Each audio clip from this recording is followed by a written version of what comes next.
Cowboys host the Eagles on Sunday, trailing them by 3.5 games in the standings in the East. CeeDee Lamb and Dak Prescott talking about the stakes in this matchup against their longtime rival. We could treat this as if we're in the playoffs, if you want to think of it that way.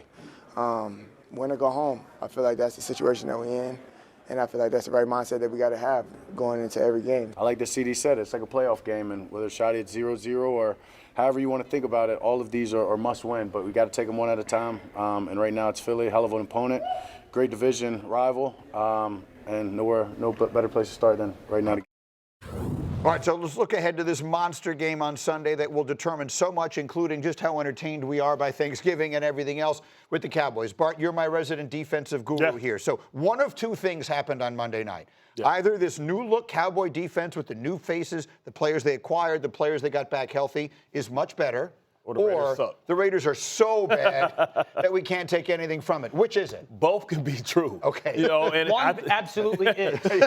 I tell you what, when you talk about securing the interior part of this defensive line, you talk about Quinnen and Kenny Clark. You know, you got interior pressure where guys can't step up. Like, people forget just how dominant a player Quinnen is. Not only is he dominant against the run, but he's a guy that gives you pass rush from the inside. A couple of years ago, he had 12 sacks. He just didn't have anybody next to him. But now that also makes him a plus multiplier. Look at that. Where are you going to step up from? And you talk about on the outside with Clowney, you talk about Fowler as well. This is a recipe for success because now you have an adult behind you manning the coverage and Logan Wilson that can control sideline to sideline, but also get guys lined up and be able to be responsible in the pass game as well. If Bland can step up and just give you a little bit of defense, then that gives you impact players at every level. And with this offense that the Cowboys have, you're going to be able to pin your ears back and be able to rush the passer. So that's the flip side of it. The Eagles' defense we know is great. Yep. And they have held in consecutive weeks Green Bay and Detroit, good offensive teams, to basically nothing. Do Dak and CeeDee and Pickens and them, can they put up points against this Eagles defense? Oh, yeah, because we know if I'm Dallas, I'm getting into my 3 wide receiver sets, and I'm finding somebody who's not Quinyon Mitchell or Cooper Adoree DeJean. Jackson. I'm finding them. Yeah, I'm going to continuously hunt that matchup. Let's be clear what we're talking. We're talking about the Eagles will have a weak spot in their secondary, and the Cowboys might be able to take advantage of it. Absolutely. They did in week 1. They just didn't catch the football, and it's not really changed now. The pass rush with the addition of Jalen Phillips has gone up, but if you're Dallas and you have multiple receivers and a tight end that can continue to create matchup problems, you're just searching that person out, and it's trying to find them and trying to find different ways to get them the football. I asked Hawk yesterday, because here's the thing that Dallas is doing. George on one side, CeeDee on the other. So if you want to take Quinyon and put him over there versus Pickens, God bless you. Cool, I don't need to throw it to him. Now I have CeeDee Lamb opposite him. Is it Cooper? Is it Adoree Jackson? I'm just searching where Adoree Jackson is and continuing to try to find completions that way. I'm not breaking news here when I tell you that the Dallas offense can score a ton of points, whoever's on defense. And they had a ton of yards against the Eagles in week 1. The issue is going to be with this Eagles team, if the pot is right now like sizzling right now, what if they actually lose this game to Dallas? Everything feels like, okay, there's so much drama, but we win. There's so much strife, but we win. If the Cowboys take care of business and beat the Eagles, like that's when the dysfunction part starts really building. It's like, okay, it was one thing when we were winning, but now if our defense can't bail us out and Dallas's offense puts all these yards on us, now we're looking in the mirror and saying, now what? We still have half a season left to go. So I agree with that. They'll be fine, but here's what has to happen for Philly in this game. This game will come down to Philly's offense and Jalen Hurts, okay? Philadelphia philosophically has to say, Jalen, it's your season. Last year, it was Saquon's year. Okay, last year, they rode Saquon.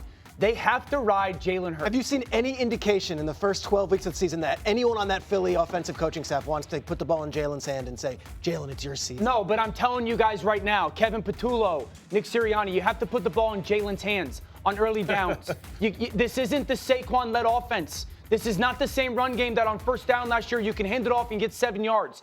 You have to throw the ball on first down. If Philly wants to win this game, you throw the ball on first down. The Cowboys are going to line up in the same coverage on first down every single play if you're running the same stuff. They have to turn the thought process over to we are going to be a Jalen Hurts-led offense, not a Saquon-led offense. See, this is a fascinating conversation, so I turn to my wide receiver.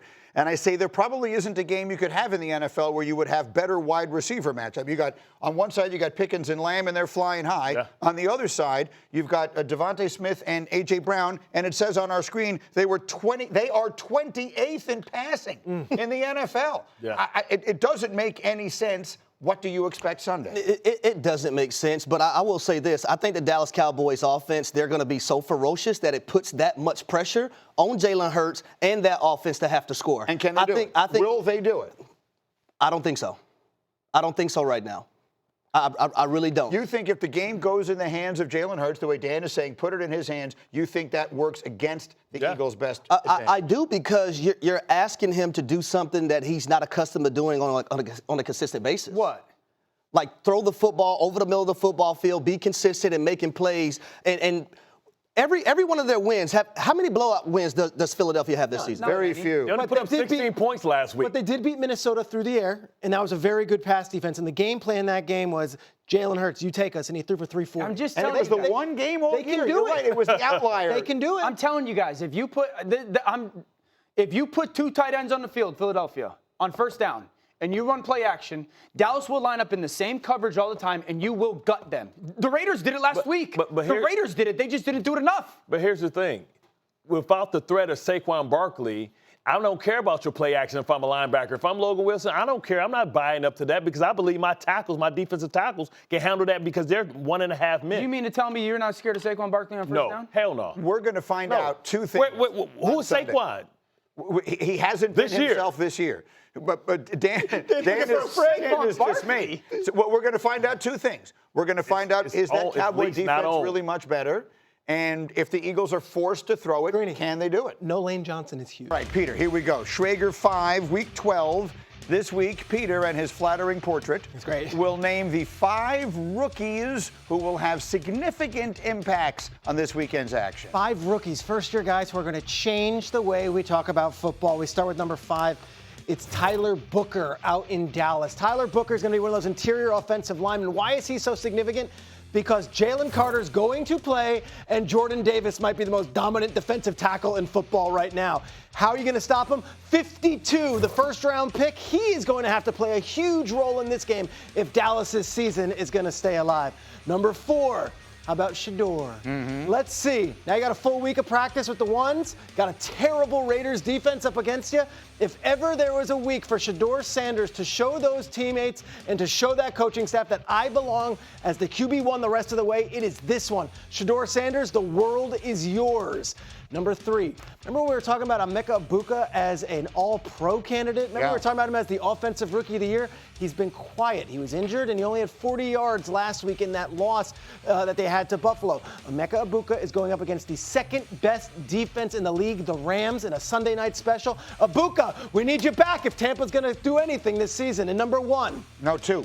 Number 2, sorry. Yeah. We're going with Teteroa McMillan, the wide receiver for the Carolina Panthers. Big one Monday night. A sneaky great game with the 49ers and the Panthers here on ESPN. McMillan quietly emerging as maybe the best rookie wide receiver in that conversation with Egbuka. Number 1, I'm going with number 84 for the Indianapolis Colts.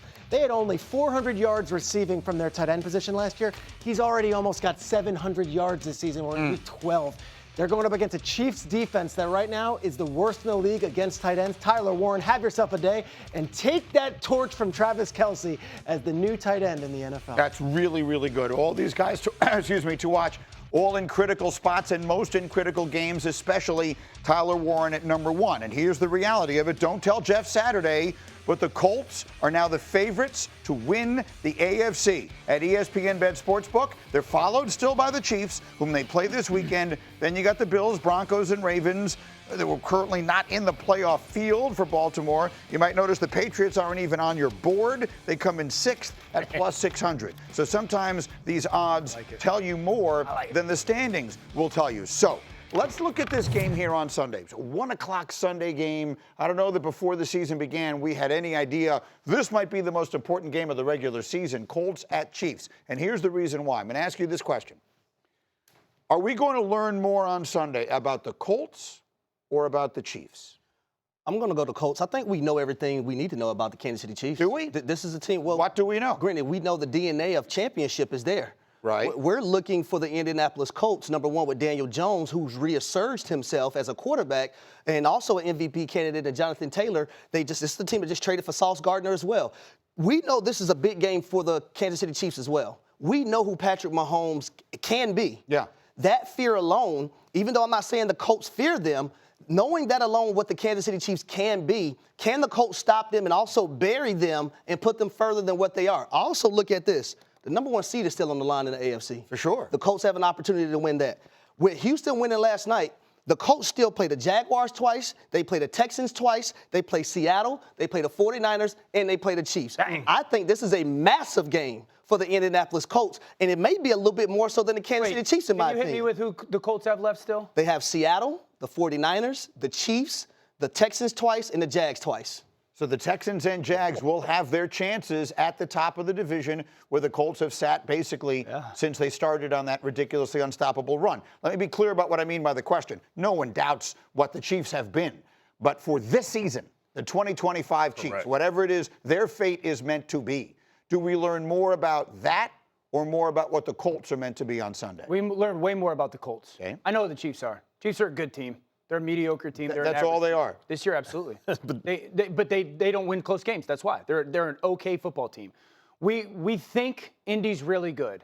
We've seen Indy be really good this year. We've seen them have really impressive wins. But this is different. It's November. It's on the road. You're in Kansas City going up against the guy. You're going on the road against the guy. How good are you? We think you're good.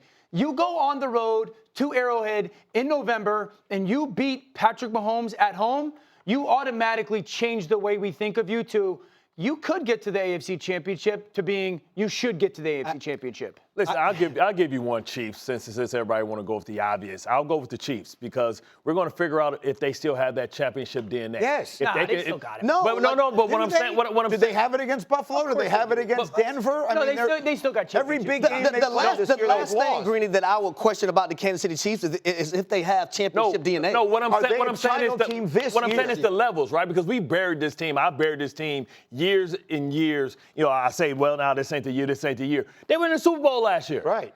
So can they turn it back on? Can they figure it out? Because they have more weapons this year than they had last year, and the offensive line isn't supposed to be as bad as they were the year before. All right, so let me ask you this question. Let me get in here because it's confounding for everyone around the league about it because everyone said, well, wait till Rasheed Rice gets back. Correct. Wait till they Worthy. get a healthy Worthy. Well, he's healthy. Well, wait till the running game gets going. It hasn't.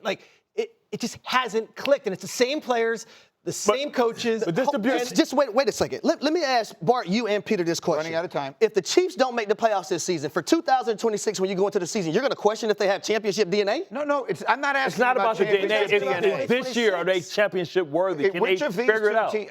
I think the obvious answer is the Colts have to prove we it haven't against seen the them. big guys. I think the Chiefs haven't won a big game this Greeny, entire guess what? year. Who do they play next week? Thanksgiving, 50 million people watching. They play the Cowboys. Right. You're going to lose both those games, and we're still going to say they're the same Chiefs? If No, the Chiefs we got to win one of these. If the Chiefs lose this game, their chance of making the playoffs falls into the 30 percentile. That's the playoffs for a team that's been in 5 of the last 6 Super Bowls. I'm not questioning what they are historically. Right. They're a What are they dynasty. this year? But this could be one of those years. It Could be the just beginning of doesn't the happen. end. And I would say this, It could be the beginning of the end.